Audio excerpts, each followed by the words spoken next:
naman ito, ang point of view naman ng isa sa mga viewers natin, actually this is from Reddit.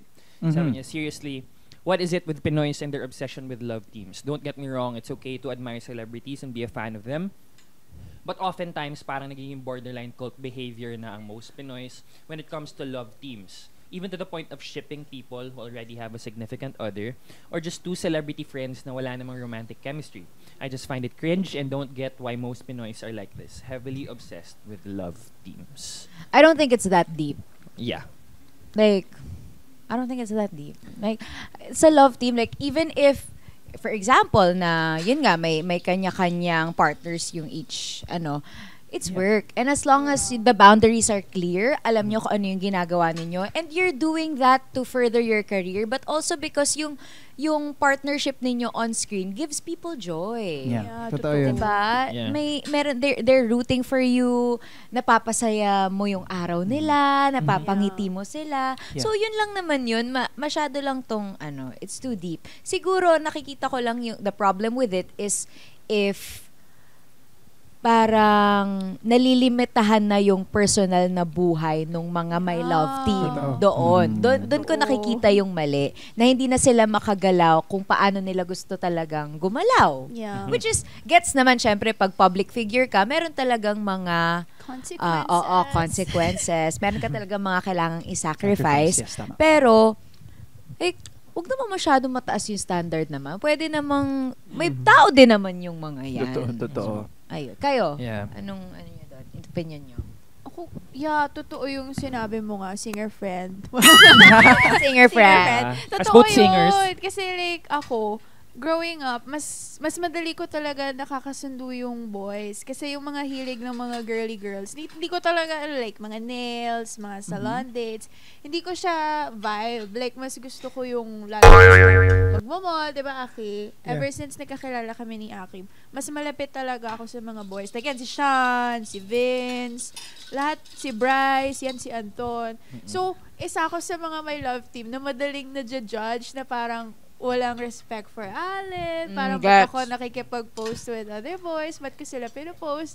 Na parang ako, they're my friends eh. Yeah. Na parang, especially with Allen, na hindi lang naman kami yung work, totally work lang.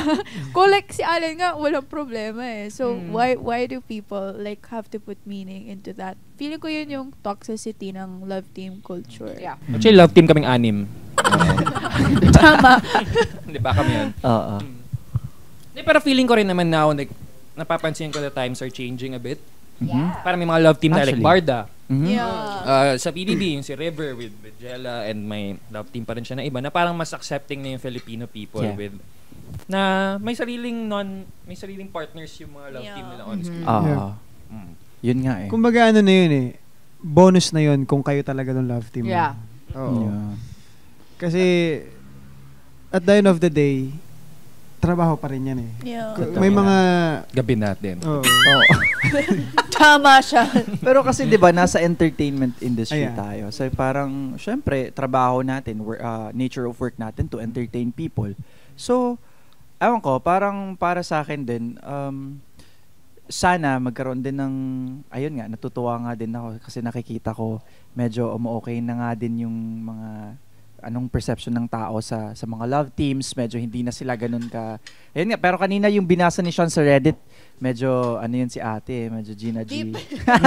pero ayun nga, parang ayun, as someone na nasa industriya din, so parang hindi naman siya like totally yung iniisip ninyo na kaya kami nagka-love team kasi may interest kami sa love team namin, kailangan namin jowain, gano'n. Hindi naman ganun po. It's work and ayun, bonus na lang yun kung nakikita nyo talaga na may chemistry kasi pinaghirapan din namin yun as individuals, as actors na bigyan kayo ng ganong feels, pakiligin namin kayo, ganon. Yeah. Totoo. And the same way in real life na hindi mo alam kung kanino ka magkiklik with as friends. Ganon din eh, hindi mo alam kasi Totoo. biglang may chemistry ka with someone na hindi mo naman friend or jowa in real life. Pero sometimes may magic talaga eh. Kapag pinagtabi na kayo or kapag nag-work na kayo together, pag nakita na kayo on screen, may something. And you can't, and at the end of the day, this is work. So you have to bank on things na will help your career. Yun lang naman yun. mahirap hanapin yung magic na rin na yun. Yes, Hanapin that's yun. rare. Kaya pag nahanap nyo yung magic na yun, parang, Mm-mm. sige, tutuloy na natin to hanggang sa, ano. Parang Yeah. etong Midnight Aurora ng Dear Claws, may magic, di ba? Biglang promo! Pare, tingnan mo naman, blue. Oh, parang, Tapos tas biglang, pag- ikot biglang- pa pare. Ay, may magic na! Oy! Ay, oh! Ito pala yung first time mo.